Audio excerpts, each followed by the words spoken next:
Hello, kamusta na tayong lahat? Mali pa yung makeup ko Ba yan? Hirap akong mag-makeup. Oo, naka-makeup na sa lagay na to. Parang wala rin, di ba? Pangit pa rin. Parang wala nang pinagbago.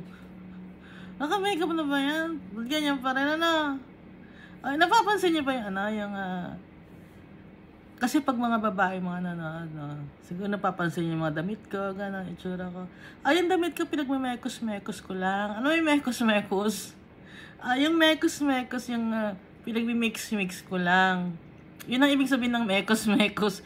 Kasi dito sa YouTube, may sikat na meron siyang channel. Indian national siya, pero Tagalog salita niya. Tapos nag-feature siya ng mga niluluto ng mga Indian nationals, gano'n. So pag nagsasalita siya, yan na, minimekis-mekis na. So mekos-mekos. Mix-mix pala ibig sabihin nun.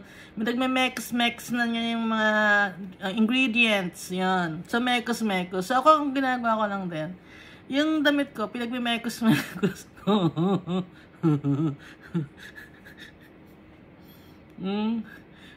Kaya konti lang ang damit ko.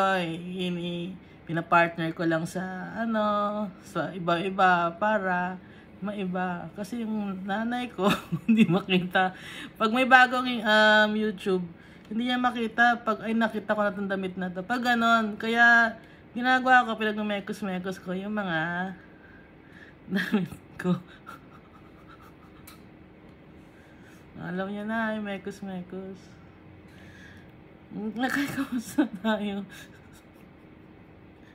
Nagbabasa pa rin tayo ng Bible, no? Nasaan na kayo sa Bible? Naunahan niyo na ba ako matapos yung Bible? Sinasabi ko niya minsan, no, audio Bible lang gamitin natin. Para pag nagluluto kayo, nag-mekos-mekos kayo, makikinig nyo yung salita ni Almighty Father. Kasi audio Bible siya. Importante yung pagbabasa ng Bible, no? Alam naman natin yun, di ba? So, ilalagay natin sa puso at isip natin yung mga nababasa natin. Kasi, everyday, may mga bago tayong mga trials and tribulations na nadadaanan sa buhay. Kaya kailangan natin ang kalakasan from the Almighty Father and from Jesus Christ. Kaya, simple lang naman ang pinapagawa sa atin, di ba? Ni Almighty Father at Jesus Christ. Sundin yung mga sinasabi niya. Lagi magdadasal. Pero nahihirapan pa rin tayo, no? Hindi lang kayo nahihirapan. Ako din, ano? Pare-pareho tayo. Kasi pare-pareho tayong tao. Tsaka nung nandito si Jesus Christ sa lupa, nahihirapan din siya. Nagsasuffer din siya. May mga trials din siya. Kaya ang ginagawa ni Jesus Christ, lagi siya nagpe-pray.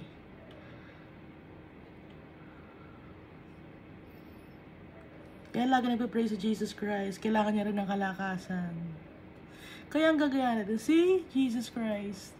Ganun ginagawa niya. Lagi siya nagpe-pray.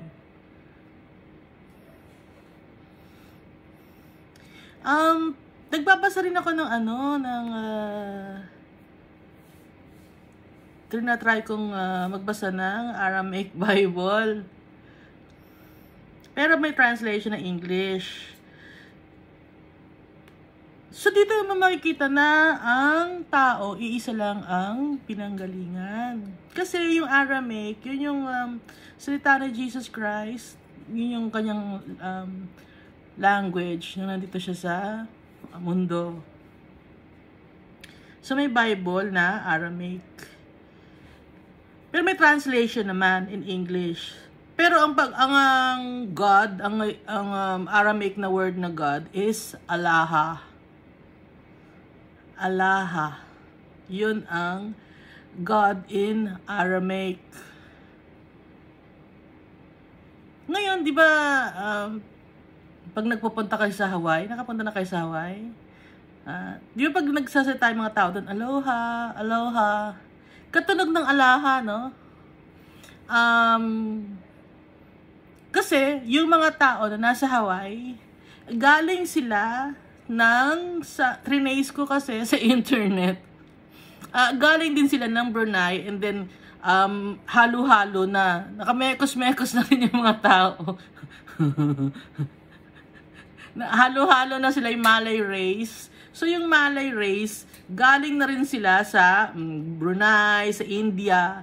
O, nakamekos-mekos na rin ng mga tao. So, lahat tayo, mix-mix na. Wala nang magsasabi na, geto ang nationality ko, geto ang race ko. Wala na, halo-halo na tayo. So, yung Alaha, it's God in Aramaic. Ngayon, pag nagpunta ka ng Hawaii, sasabihin si Aloha, Aloha, tapos bibigyan ka ng flowers, di ba? Necklace na flowers. Lei ba tawag doon?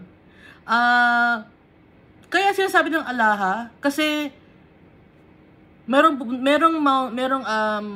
marami na mga volcano sa Hawaii. Ngayon, nung pagpunta doon ni James Cook, kasi si James Cook ang unang nag-visit to, no? So, ibang itsura ni James Cook. Pagdating niya doon, trinatato siya na Diyos ng mga tao. So, pag may mga nagpupunta ron sa Hawaii na iba ang itsura, tinatrato nila na Diyos. Tapos nilalagyan nila, di ba, ng lei. Ngayon, pag nagsasabi sila ng Alaha, ibig sabihin nun, God. Okay? Na iba lang ng word na Aloha. Nag-mutate na ang word, naging Aloha. Pero, ang pinanggalingan ng word na yon is Alaha, meaning God. So, pag may nagta-travel sa Hawaii, Aloha, akala nila Diyos yun kasi nga iba ang itsura. Dahil nga, yung mga Polynesians, they descended from the Malay race. Yung Malay race, they descended from mga galing sa Brunei, galing sa India. Kaya yung mga tao nagme-mekos-mekos na, kaya yung words nag-iiba rin, nag-mutate din. So naiintindihan nyo na ngayon. Kasi dati nagtataka ko, bakit Aloha ang tinasabi ng mga tao sa Hawaii? So ngayon ko lang kaya pala Aloha. Kasi ang word na God is Alaha. So pag may dumadating na mga visitors doon, tinatrato nila na Diyos. Nung unang-una. So, patagalan ng patagal yung na nag-pass yung time. So, naging nakagawian na nila na pag may nag-visit sa kanila, sinasabi nilang Aloha. Okay? So, alam na natin ang ibig sabihin. Hindi rin dati alam ang ibig sabihin eh. Kaya ngayon na-trace na natin na ang Aloha pala is God. Kasi sa Aramaic, Alaha. No? Naiintindihan niyo ba yung gusto ko sabihin? Sana naiintindihan niyo, no? Na God ang ibig sabihin ng Alaha in Aramaic. Tapos, sa Hawaii, galing yung mga tao sa Brunei, sa India, Alaha, Aloha, nag-mutate na yung word. Okay? Kasi nga, sila nun, pagan. Okay? Gino-Diyos nila yung bundok sa Hawaii. Nung unang panahon, Gino-Diyos nila yung bundok. Kaya pag may nagbe-visit sa kanila, ginagawa rin nilang Diyos, ibang itsura, Aloha, ganon. Alam nyo na ha? Balik na tayo dito sa binabasa natin sa 1 John chapter 5. Last time, yung recap natin, 1 John chapter 4, ang sinasabi rito, yung tungkol sa pagmamahal kay Almighty Father. Na yung pagmamahal ay galing kay Almighty Father. Kaya tayo marunong magmahal dahil kay Almighty Father. At alam natin kung ano na ang ibig sabihin ng pagmamahal. Gaya dito sinasabi sa 1 Corinthians chapter 13 verse 4 up to 7. Love is patient, love is kind. So, kung hindi ka kind, hindi ka nagmamahal sa tao. It does not envy. Kung naiinggit ka, hindi ka nagmamahal. It does not boast. Kung nagyayabang ka, hindi ka nagmamahal. It is not proud. Hindi mataas ang ere. It does not dishonor others. Hindi naninira. Hindi selfish. It is not self-seeking. It is not easily angered. Hindi agad-agad nagagalit. It keeps no record of wrong. Hindi nagtatanim ng galit o sama ng loob. Love does not delight in evil. Hindi natutuwa sa kasamaan, but rejoices with the truth. Pero, pinagpupunyagi ang katotohanan. It always protects, always trusts, always hopes, always perseveres. Yun ang meaning ng love. And God is love. Pero yung love, hindi siya God. Okay? So lahat mawawala. Ang magpre-prevail lang is love. Yung prophecy, mahihinto yun. Yung mga speaking in tongues, mahihinto rin. Pero yung love, hindi yun mahihinto. Kasi yung love ay habang buhay ito, habang kasama natin pag nakasama natin si Almighty Father, wala nang prophecy kasi kasama na natin siya. Wala nang speaking in tongues, hindi na natin kailangan ng speaking in tongues kasi kasama na natin siya.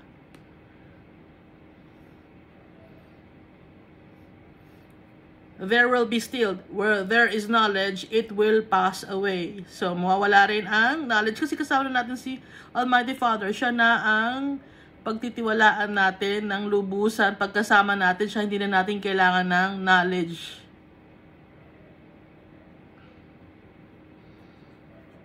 And now these three remain, faith, hope, and love, but the greatest of these is love.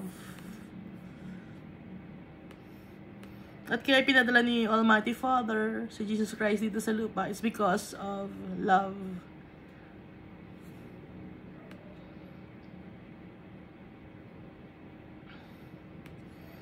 At dito tayo sa 1 John chapter 5. Everyone who believes that Jesus is the Christ is born of God, and everyone who loves the Father loves his child as well.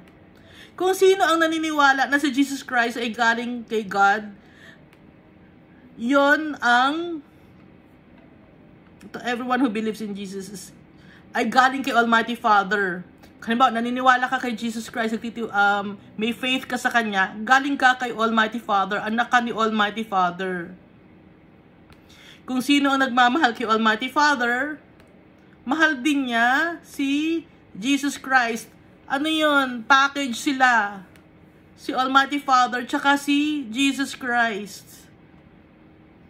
This is how we know that we love the children of God. By loving God and carrying out His commands. Kaya natin alam na mahal natin ang mga tao, ang fellow Christians natin, kasi mahal natin si Almighty Father at ginagawa natin yung gusto ni Almighty Father. Dahil yun sa pagmamahal, sa pagtitiwala natin sa kanila. In fact, this is love for God, to keep His commands, and His commands are not burdensome. Kung mahal natin si Almighty Father, yung mga sinasabi niya sa atin, yung mga commands niya, yung mga directives niya, ginagawa natin. Kasi, yung mga law niya na sinasabi niya sa atin, na pinapaalala niya sa atin, hindi yun mabigat na gawin. Madaling gawin lang yun. Yung mga commands niya, hindi yun mahirap sundin.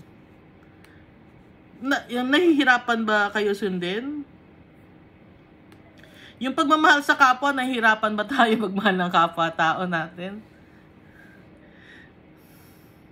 Kasi yun ang gusto ni Almighty Father ay magmahalan tayo. Pero yung mga tao na nahihirapan mahalin ang kapwa-tao nila. Kasi they are not from God. Kaya nahihirapan sila. Hindi na sinusunod si Almighty Father. Kung hindi nila sinusunod si Almighty Father, hindi nila mahal si Almighty Father. Hindi rin nila mahal si Jesus Christ. So kahit isa lang doon ang hindi natin gawin. Isa lang doon sa mga sinasabi ni Jesus Christ at yung Almighty Father ang hindi natin gawin. Hindi natin sila mahal. Kasi hindi naman mabigat yung pinapagawa nila sa atin eh. Lahat ng pinapagawa sa atin ni Almighty Father at ni Jesus Christ ay para sa ikabubuti natin. Para makasama natin sila sa langit.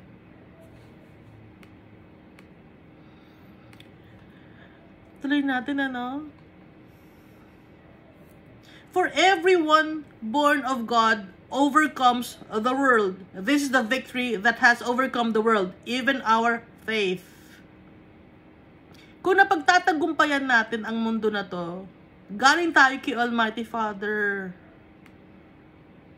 Kasi sa Kanya tayo kumukuha ng kalakasan.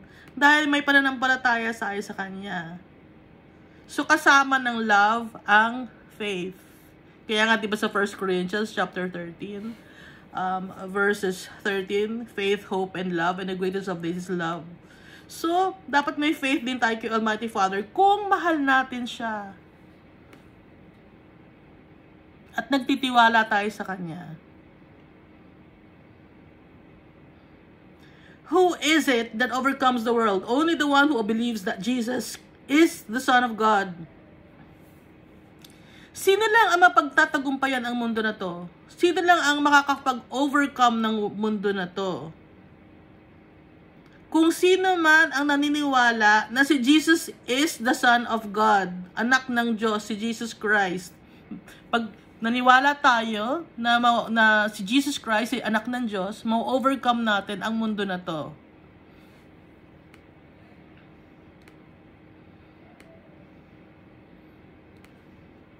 Dahil meron tayong pananampalataya sa Kanya.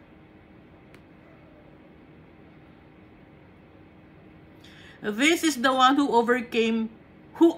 this is the one who came by water and blood, Jesus Christ. So si Jesus Christ dumating dito sa mundo by water and blood. He did not come by water only, but by water and blood. And it is the Spirit who testifies, because the Spirit is the truth. Ano ba yung sabihin na by water and blood? He came by, not only by water, but by water and blood. So magkasama yon, water and blood, dumating si Jesus Christ. Nagkatawang tao siya. Ipinanganak siya.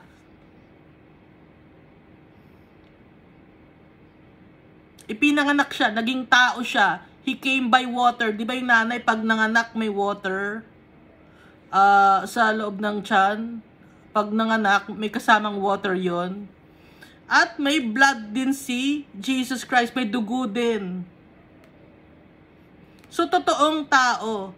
Lagi nire-reiterate, no? Nire-reiterate dito ni John na totoong tao siya. Nagkatawang tao siya. Kaya niya sinasabi na He came by not only by water, but by water and blood. So, nagkatawang tao. Kasi, yung mga angel, wala silang water and blood. So, si Jesus Christ, nagkatawang tao siya. Okay?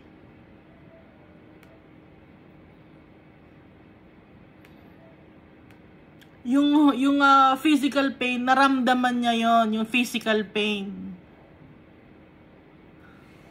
Kasi sa mundo natin, minsan may mga nagve-visit na mga angels. Dito sa mundo natin, hindi natin alam kung sino yung mga nagve-visit na angels. So sila, they didn't come from water and blood. Kasi, spirit sila, tapos makikita natin sila, no? Pero hindi natin alam na angel sila. Di ba, minsan nga, nabasa natin sa Bible na dapat tulungan natin ng mga tao kasi minsan hindi natin alam na yung tinutulungan pala natin is angel pala yon. So, si Jesus Christ, pinapakita to na nagkatawang tao siya. Hindi lang siya yung spirit na makikita natin. Although kaya ni Almighty Father, naggawin na si Jesus Christ na bigyan ng katawan, ano? Kaya ni Almighty Father bigyan si Jesus Christ ng katawan ng immediately na andyan na siya. Kaya ni Almighty Father yon kasi powerful siya. Pero dinaan sa process yung pagdating ni Jesus Christ dito sa lupa. Kaya, yung fertilized egg, inilagay sa womb ni Mary. Para maipanganak si Jesus Christ na gaya natin, na maipanganak. Para wala maging dahilan na, ay si Jesus Christ, hindi naman siya talaga totoong tao. Kasi nakita lang natin siya, malaki na siya, nandito na siya sa lupa. Hindi, dumaan si Jesus Christ ng gaya ng kung paano tayo napunta dito sa mundo na to.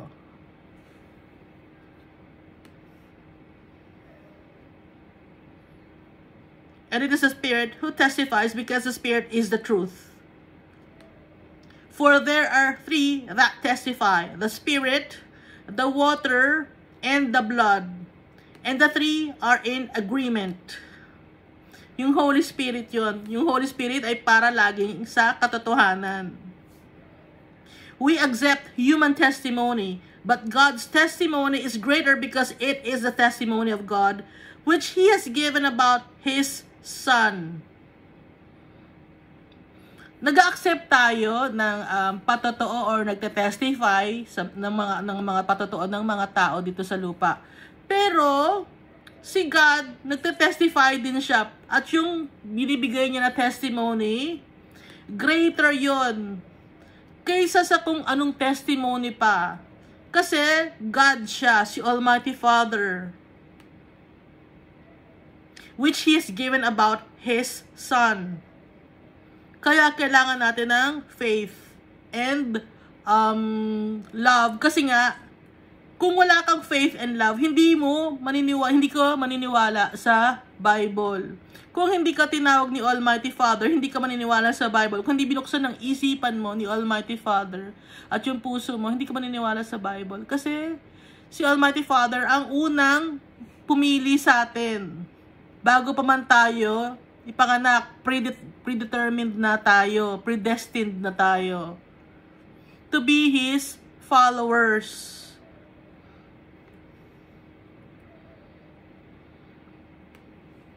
Whoever believes in the Son of God accepts this testimony. Whoever does not believe God has made him out to be a liar, because they have not believed the testimony God has given about His Son. Kung sino ang naniniwala na anak ng Diyos si Jesus Christ, tinatanggap yung testimony ni Almighty Father na yon. Pero, kung hindi naniniwala kay Almighty Father, sinasabi natin na sinungaling si Almighty Father. Kasi, hindi ka naniniwala sa testimony na binibigay ni Almighty Father tungkol sa kanyang anak. Kaya hindi natin tayong follower ni Christ, hindi natin gagawing sinungaling si Almighty Father. Kaya naniniwala tayo kay Almighty Father na anak niya si Jesus Christ, at si Jesus Christ ang kanyang pinadala dito para ma-save tayo, to be our mediator to Him.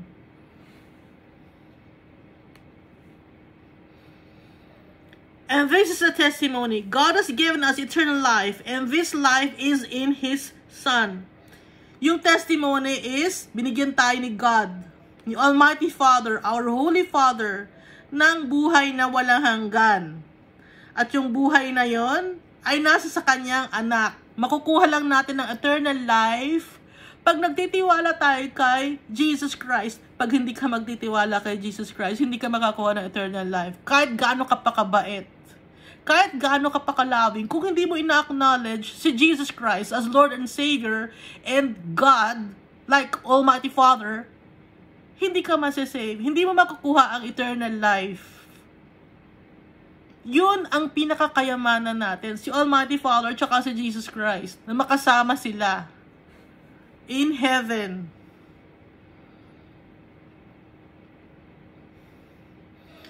Whoever has the Son has life. Whoever does not have the Son of God does not have life.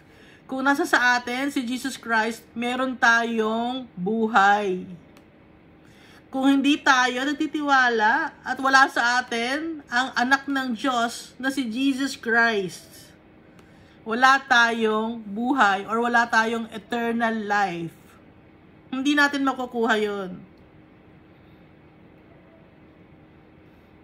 Kaya, kung nagtitiwala ka kay Almighty Father, lahat ng sinasabi ni Almighty Father, Totoo yun. Walang kasinungalingan yun. Si Jesus Christ din, yung padala niya si Jesus Christ, dapat pagtiwalaan natin dahil si Almighty Father na ang nagsasabi nun.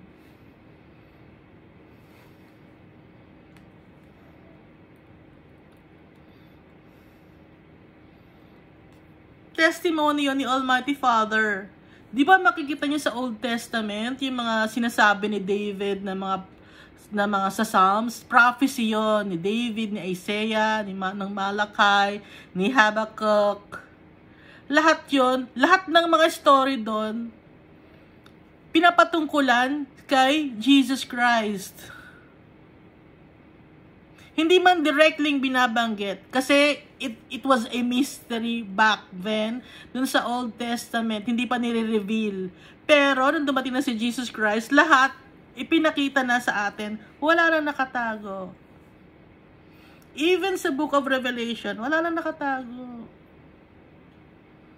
Inire-reveal na sa atin lahat ni Almighty Father sa pagmamahal niya sa atin para ma-save tayo. Ngayon, kung hindi pa rin tayo maniniwala, nakasara ang puso natin. Hindi tayo kay Almighty Father kung hindi tayo maniniwala. Kasi na-reveal na niya hanggang Book of Revelation eh.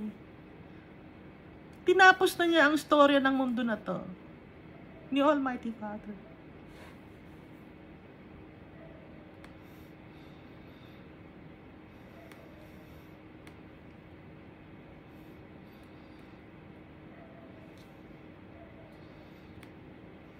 Kaya nga sa Book of Revelation, nandun si Jesus Christ. Siya na yung namimili ng mga tao. Ginajudge na niya ang mga tao dun sa Book of Revelation. Kasi si Almighty Father, ibinigay na niya ang kanyang kapangyarihan kay Jesus Christ. Dahil mabait si Jesus Christ, sinunod niya si Almighty Father. So, dahil sa sobrang pasakit na naranasan ni Jesus Christ dito sa lupa, na kahit minsan hindi siya nagkasala, hindi ginamit ni Jesus Christ ang kanyang pagka-Diyos dito sa lupa.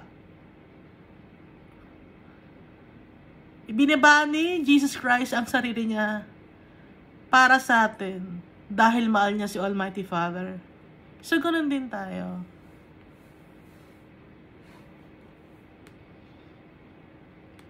Pero hindi natin maintindihan pa rin, ano?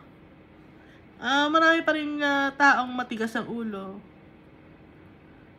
Kahit gano'n na kadami ang pinagdaanan ng mga tao ng mga trials and tribulations, ayaw pa rin nilang maniwala kay Almighty Father, kay Jesus Christ. At sa Holy Spirit, ayaw pa rin. Marami nang pinadalang mga prophets. May mga taong nag-share ng Word of God, marami nang pinadala. Pero ang ginagawa ng tao, pinagtatawanan lang nila. Or worse, pinapatay nila. Dahil naiirita sila, naiirita yung demon sa loob ng katawan nila.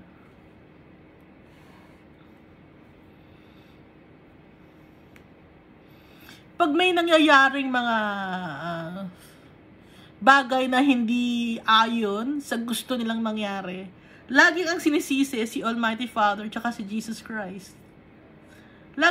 At kasama na rin doon ang mga Christians, laging nasisisi tayo. Alam niyo ba yon?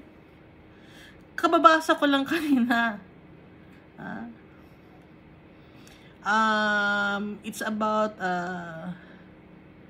the gender. Ang pinag-uusapan doon is about on how to address people who have different pronouns. Naiintindihan nyo kaya yung sinasabi kong different pronouns? Kasi sa ibang bansa may ganun, may mga pronouns sila na gusto mong sabing, you are a he, you are a she, kahit hindi ka he, kahit hindi ka babae, dapat itatrato kita na babae. Kahit hindi ko alam, dahil hindi naman halata sa pagkatao mo na gusto mong itrato ka ng babae, ganon.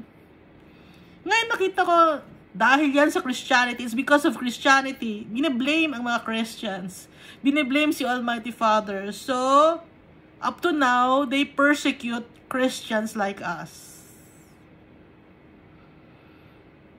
But we have to be joyful. Kasi pina-persecute tayo. Ibig sabihin, pag pina-persecute tayo, ibig sabihin si Almighty Father nasa sa atin. At lalo tayong i-bless ni Almighty Father. Di ba nakalagay sa Bible yung blessed are you who are being persecuted? Kaya huwag tayo mag-alala kung pinapersecute tayo, kung galit sa atin ang mundo. Kasi kaya galit sa atin ang mundo, ibig sabihin may tama tayong ginagawa.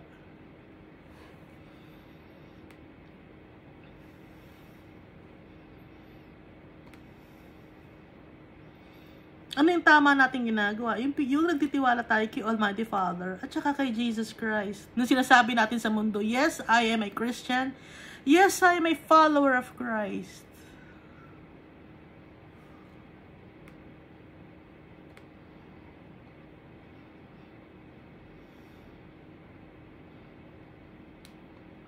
I write these things. Ituloy natin, ano?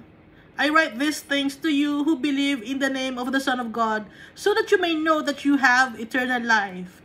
Itong si John, sinasabi niya sa atin na kaya ko sinusulat sa inyo to.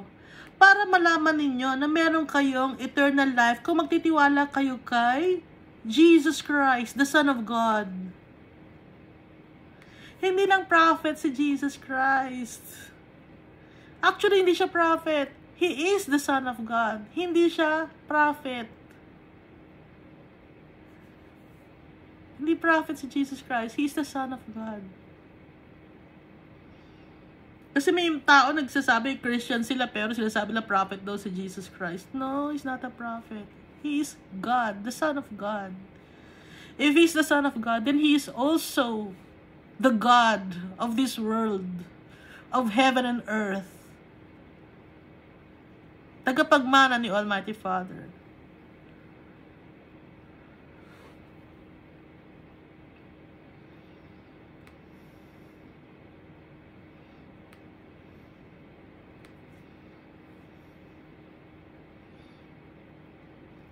Di ba pag yung mga denomination ninyo, may mga anak-anak kayo, no? Kaapelido ninyo, sasabihin niyo, ay hindi ko lang ano yan, hindi ko lang anak yan, yan yung magiging tagapagmana. Tagapagmana ng denomination. Tagapagmana yan ang samahan natin. Di ba ganon ang ginagawa ninyo? Pero ang pagiging isang leader ng isang organization or denomination, hindi na mamamana yun. Pinipili yun ni Almighty Father. So magtataka ka ngayon, bakit may mga organization na parang family business? Pagtapos ng isang anak, ng isang leader, yung anak niya, tapos yung apo niya, pag namatay siya, tapos yung apo ng apo niya. Kasi nga ayaw nilang matanggal ang material possessions. Ayaw na matanggal yung sa kanila yung power ng money. So yun ang namamayani sa kanila.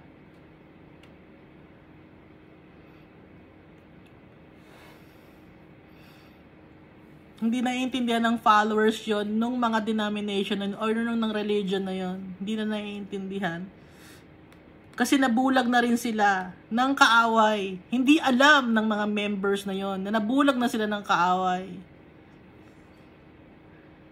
Na nabulog na sila ng demonyo.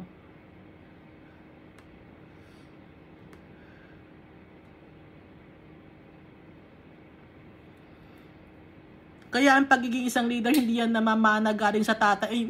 Tatay ko to, dapat ako na makapagmana nito dahil pera na to, andito na yung mga members, every Sunday magbibigay na to ng pera, hindi na ako kailangan magtrabaho, hindi ganun, hindi na mamana. Okay, at walang tithes, ulitin ko.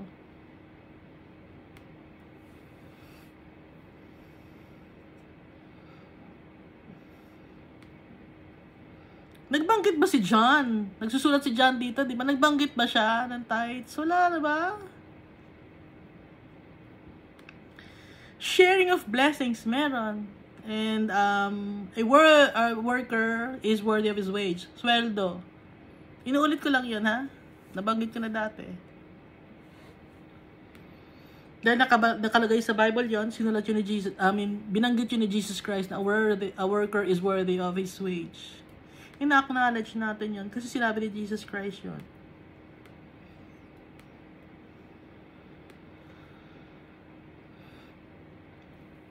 Kaya ulitin ko lang, pantay-pantay ang tao, okay?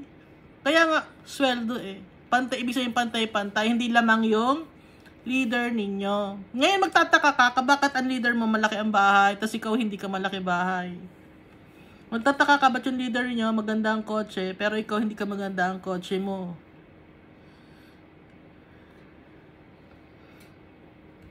Magtataka ka ngayon, bakit may mga uma-attend na mga taong hirap sa buhay? Kasi ano yun eh, pag pinipilit mo yung tao na magbigay ng tithes and offering, yung tao na yun ngayon, mapipilitan ngayon yun, gumawa ng masama. Mapipilitan yan manloko ng tao. Hindi kailangan to sa sa samahan namin. Hindi ganoon si Jesus Christ.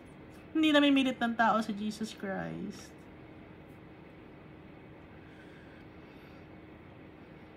Gusto ni Jesus Christ na mapabuti tayo. Na mapunta tayo sa langit kasama niya. So, hindi siya namimilit. Kaya wag niyong pilitin yung members ninyo. Kung meron sa inyong ulitin nga, di ba may body of tayo, yung body ng Christ, merong mga parts of na tayo, may parts na mga members na kayang magbigay ng malaki. So sila ngayon ang pwedeng mag-donate or magsumalo ng tungkol sa mga bayarin, ganon. Pero yung mga mahihirap, huwag niyong i-obliga. Pero kung gusto nila magbigay, pwede. Pero huwag niyong sabihin tithes huwag niyong pilitin yung tithes. Huwag niyong ipilit sa tao yun.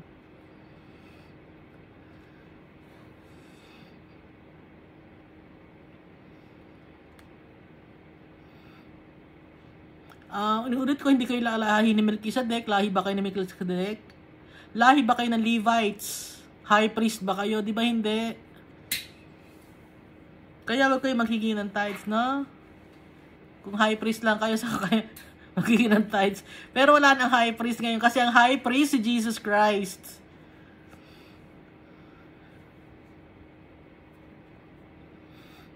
Saan tayo napunta doon? Pinapasabi ng tatay natin na ang eternal life, hindi mo makukuha ang eternal life pag magbibigay ka ng tithes and offering. Hindi mo makukuha yun doon. Makukuha mo yun sa pagtitiwala mo kay Jesus Christ na ipinadala ni Almighty Father. Sa testimony ni Almighty Father na si Jesus Christ, anak niya, sa kanya ka magtitiwala para makapunta tayo ng Heavenly Kingdom.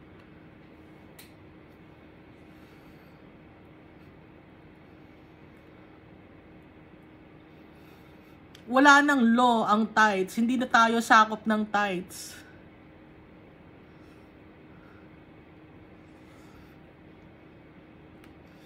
O, tuloy natin, ano? This is the confidence we have in approaching God, that if we ask anything according to His will, He hears us. Yung confident tayo na pag lumapit tayo kay Almighty Father, sa ating Holy Father, our Holy God, kaisa-isang Holy Father, na kahit ano man ang hilingin natin, according to His will, kahit ano ang hilingin, kahit ano na according, pero dapat according to His will, He will hear us. Ano ba yung according to His will? Yung mga bagay na hindi nakakasakit ng tao, yung bagay na nakakapag puri ng pangalan ni Almighty Father, yun ang according sa kanyang will. Ang mapuri ang pangalan niya, na maitaas natin ang pangalan niya. Kahit ano ang hilingin natin, ibibigay ni Almighty Father sa atin.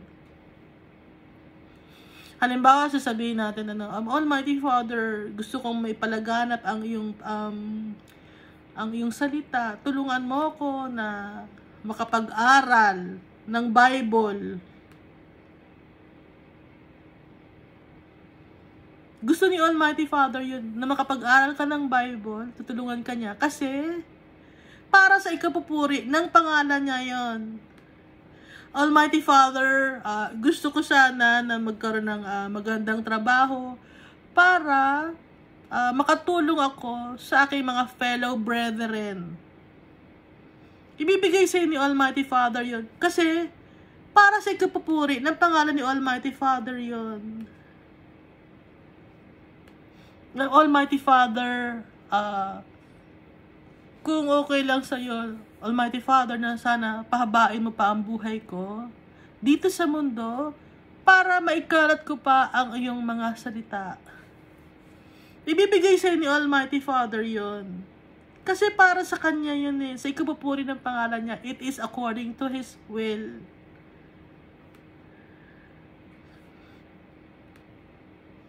Okay, Almighty Father, bigyan mo ako ng, pinipray ko po na bigyan niyo po ako ng kotse para makapunta po ako sa lugar na hindi pa na-share ang iyong salita. Para yun sa'yo, Almighty Father. Ibibigay sa'yo ni Almighty Father yun. Alam ni Almighty Father ang mga gusto natin sa buhay. Kung totoo ang sinasabi mo o hindi. Alam ni Almighty Father, nakikita niya ang puso natin. Almighty Father, gusto kong makapunta sa lugar dun sa na maging missionary, ganon, sa ganong lugar. Ibibigay sa ni Almighty Father kung para sa ikapupuri ng pangalan niya. Almighty Father, bigyan mo ako ng trabaho para yung mga anak ko, taguyod ko ng maayos, at para lalong mapurihan ang pangalan mo pag naitaguyod ko yung mga anak ko ng maayos, dahil sa iyo ako nagtitiwala ipag-share ko sa mga tao na naitaguyod yung mga anak ko sa tulong mo. Ibibigay ni Almighty Father yung basta laging pupurihin lang ang pangalan niya. Lagi.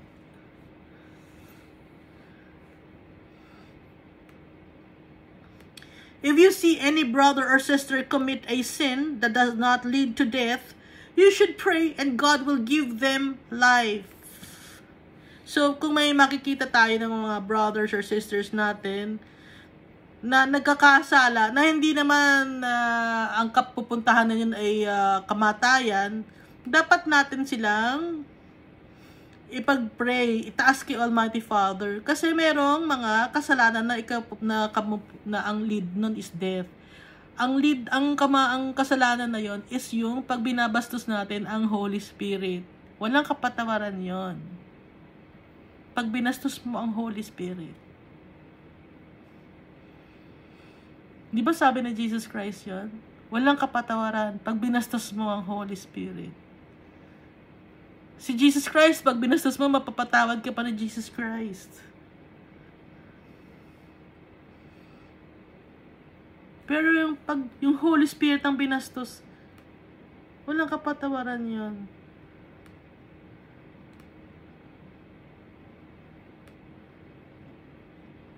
Ituloy natin. I refer to those whose sin does not lead to death. If there is a sin that leads to death, I am not saying that you should pray about that.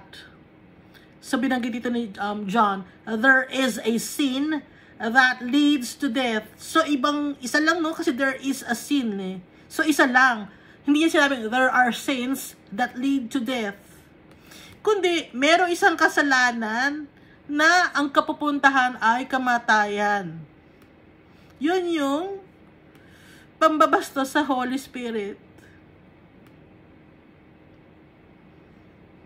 I am not saying that you should pray about that. Kasi, pag binastos mo ang Holy Spirit, tapos na ang usapan. It'll lead to death. Pag nagkasala ka sa Holy Spirit, binastos mo siya.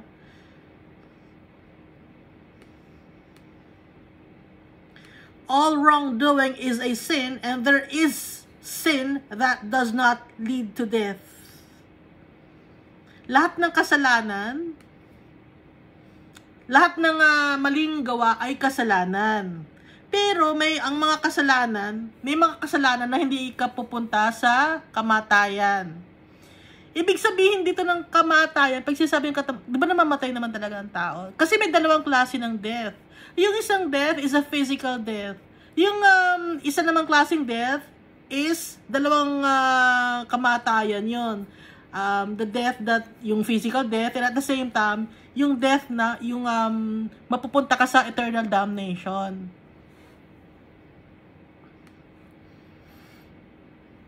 We know that anyone born of God does not continue to sin.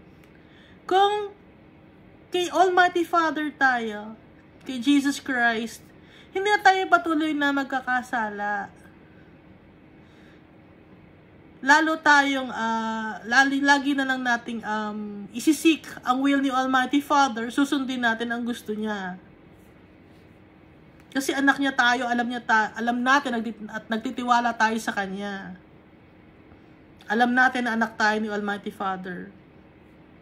The one who was born of God keeps them safe, and the evil one cannot harm them. Si Jesus Christ, galing kay Almighty Father, si Jesus Christ ang nag-iingat sa atin. At yung evil one na sinasabi dito, yung devil o yung si Lucifer, hindi niya tayo magagalaw. Baka sabihin niyo, ba't namatay yung kung hindi magagalaw yung ibang tao, bakit namatay siya? Ganun ang kinamatay niya. Ang sinasabi itong cannot harm, yun yung second death na tinatawag na eternal damnation.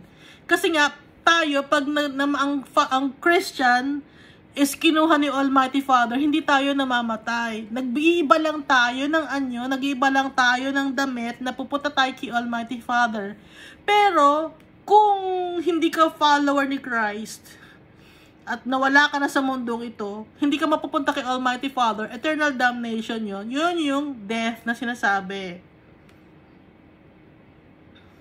We know that we are children of God and that the whole world is under the control of the evil one. Tayo, anak tayo ng Diyos. Pero yung mundo na to, sino nagko-control sa mundo na ito? The evil one. Sinasabi ni John, sino yung evil one na yon? Si Lucifer yon, at saka yung kanyang mga cohorts.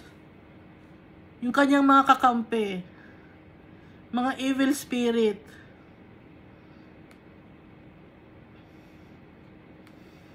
Totoo sila, yung mga evil spirit. May mga tao na hindi sila nakikita. Pero may mga tao rin na gifted by the Holy Spirit and the Almighty Father na nakikita sila.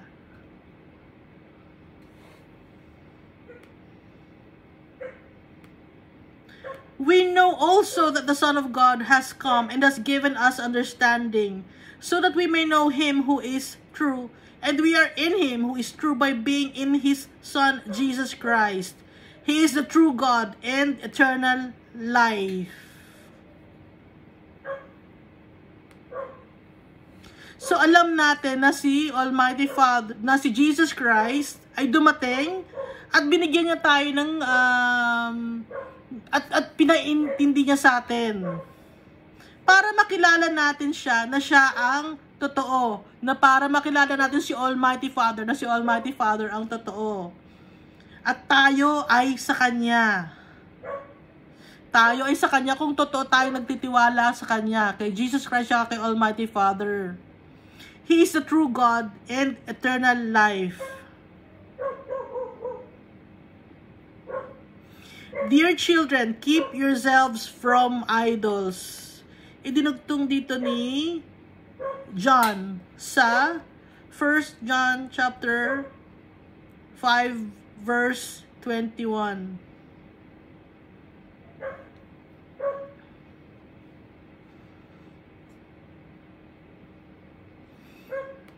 Ano ba yung mga idols? Di ba binanggit natin yung mga idols na wag tayong sasamba sa mga idols? Ano ba yung mga idols? Yung idols, hindi lang yung statue. Yung idols, yung paniniwala mo. Yung idols, baka meron ka sa pamilya mo na mas inuuna mo siya kaysa kay Almighty Father. Yung idols, yung sinasamba mo yung sarili mo, mas mayabang ka, ganun. Itinataas mo lagi yung sarili mo. Yun yung idols are yung meron kang yung iba may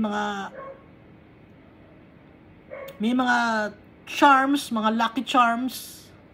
Idol din yun. Sinasamba mo yun kasi, ay baka kailangan tong lucky charm. Kasi baka pag wala akong lucky charm, hindi ako swertihan, hindi ako mapagpala. Sinasamba mo yun, ibig sabihin. Kasi pag wala sa katawan mo yun, parang hindi ka mapakali no? So, sinasamba mo rin yun. Pwede mo rin sinasamba yung pamilya. Hindi, kailangan gusto to ng pamilya ko, unahin ko muna yung pamilya ko. So, idolatry rin yun. Kasi ang gusto ni Almighty Father, siya ang uunahin natin, tsaka si Jesus Christ. Kasi pag inuhan na natin si Jesus Christ, everything will fall into its right places. Everything. So, pag inunan natin si Almighty Father, lahat na ng aspeto ng buhay mo magiging maayos. Baka sabihin nyo, bakit hindi paano magiging maayos? May mga sakit. Yung mga pamilya ko, uunahin ko muna yung pamilya ko kasi may sakit Si Almighty Father ang magproprotekta sa mga kamag-anak mo na may sakit. Or kung may pangangailangan ka, si Almighty Father ang magbibigay lahat ng pangangailangan mo. Kung may pananampalataya ka sa Kanya. Alam mo, sabi mo, namatay yung kamag-anak ko. Akala ka ba si Jesus Christ ang mag-protect? Protektahan ni Jesus Christ yung kamag-anak mo. Yung follower ni Christ na yon na kamag-anak mo. Protektahan niya. Kaya nga niya kinuha na Kinuha na niya. Para maprotektahan na sa mundo na to. Kasi magulo ang mundo na to.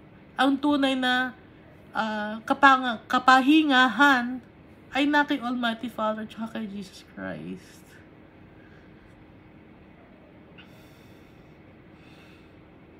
Kaya kinuha na ng ni Almighty Father yung tatay ko. Kasi baka kung ano pa ang gawin pag hindi niya kinuha.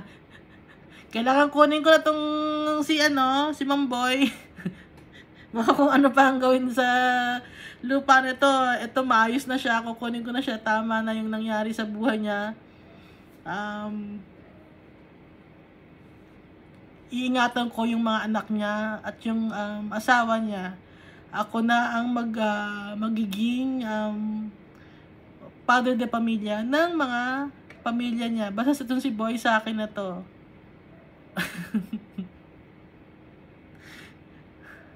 Kaya wag tayo mag-aalala. Sinabi na kung kinuha na sa atin yung mga mahal natin sa buhay. Kasi si Almighty Father na ang si Almighty Father na ang sasalo lahat. Naiintindihan niyo? At nang sa ganon, mapurihan ang pangalan ni Almighty Father. Kasi lahat ng mga nangyayari sa buhay natin ay para sa ikapupuri ng pangalan niya. Sabi niya, may mga trials and tribulations akong napapagdaanan. Mahirap. Oo, mahirap. Pero pag napagtagumpayan mo yun, mapupuri ang pangalan ni Jesus Christ saka ni Almighty Father. Kasi follower ka niya. Kaya huwag kang matatakot. Halimbawa, follower ka ni Christ, nasira yung business mo. Hindi lumago yung business. Huwag kang matakot. May mas magandang plan pa si Almighty Father sa iyo. Na para sa ikapupuri ng pangalan niya.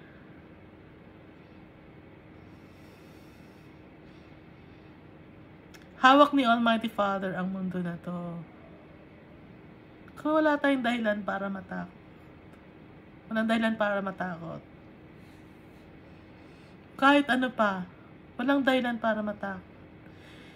I-anchor natin ang faith natin kay Jesus Christ at kay Almighty Father. Hindi nila tayo pababayaan. Everything works together for good to those who love the Lord. Yun ang kabisaduhin nyo or lagi nyong isipin. Dahil yun ay para sa ikabubuti at ikakataas ng pangalan ni Jesus Christ at para sa ikabubuti ng pagkatao natin. Dahil magiging way yun para lalo tayong mapalapit kay Almighty Father. Kasi gusto ni Almighty Father, lagi tayong malapit sa Kanya. Kasi kung laging maayos ang buhay natin, makakalimutan natin siya. Kung lahat ng gusto mo nakukuha mo, makakalimutan mo si Almighty Father. Pag nakalimutan mo siya, saan ka mapupunta ngayon? Sa impyerno. Nakuha mo man lahat ng mga kayamanan dito sa mundo, sumikat ka man, pero kung yung buhay mo naman, after this life on earth, saan ka mapupunta? Sa impyerno. Baliwala yun. Sayang ang buhay ng tao. Nangihinayang si Jesus Christ kasi Almighty Father. Kasi mahal nila tayo. Kasi pamilya nila tayo. Kaya, anong gagawin natin? I-share natin sa mga tao yung kabutihan ni Almighty Father. Kahit walang maniwala sa atin. Kahit walang nakikinig sa atin. Tuloy lang tayo. Dahil ginagawa natin ito, hindi para sa tao. Ginagawa natin na mag-share ng Word of God. Para kay Almighty Father. Para sa ikapupuri ng pangalan niya. Hindi natin ginagawa sa tao to. Yun lagi dapat ang iisipin natin. Para lalo tayo magpalapit kay Almighty Father. Maraming salamat sa pakikinig. Lagi tayong laging magpe-pray. Kantahan natin si Almighty Father. Kung kayo gusto niyo nang kinakantahan kayo, may mga tao bang gusto kinakantahan sila? Kung kayo yan pag may kumakanta, yun, kinakantahan niya ako Kung tayo ganun or natutuwa tayo sa mga music na magaganda, si Almighty Father natutuwa rin siya pag kinakantahan natin siya kasi pinupuri din natin siya at the same time. Pinapakita natin sa Kanya, pinaparamdam natin sa Kanya na mahal natin siya. At pag nagtitiwala tayo sa Kanya, masaya siya. Ganun ang tatay natin. The one and only, Holy God, Holy Father, si Almighty Father, ang tatay natin. At ibibigay natin sa tatay natin ang buong buhay natin. Yung pangarap natin sa buhay, ibibigay natin kay Almighty Father. Lahat. Kasi ang buhay na to, hindi to temporary lang ang buhay dito sa mundo. Temporary lang ang buhay dito sa mundo. 'Di ba? Pag makikita niya, iba na naman ang uso, iba na naman ang sikat, iba na naman ang magiging patakaran, iba na naman ang magiging law, iba na naman ang mangyayari sa society, araw-araw, paiba-iba. Ang pinaka hindi na nag-iiba, si Almighty Father, tsaka si Jesus Christ at ang Holy Spirit.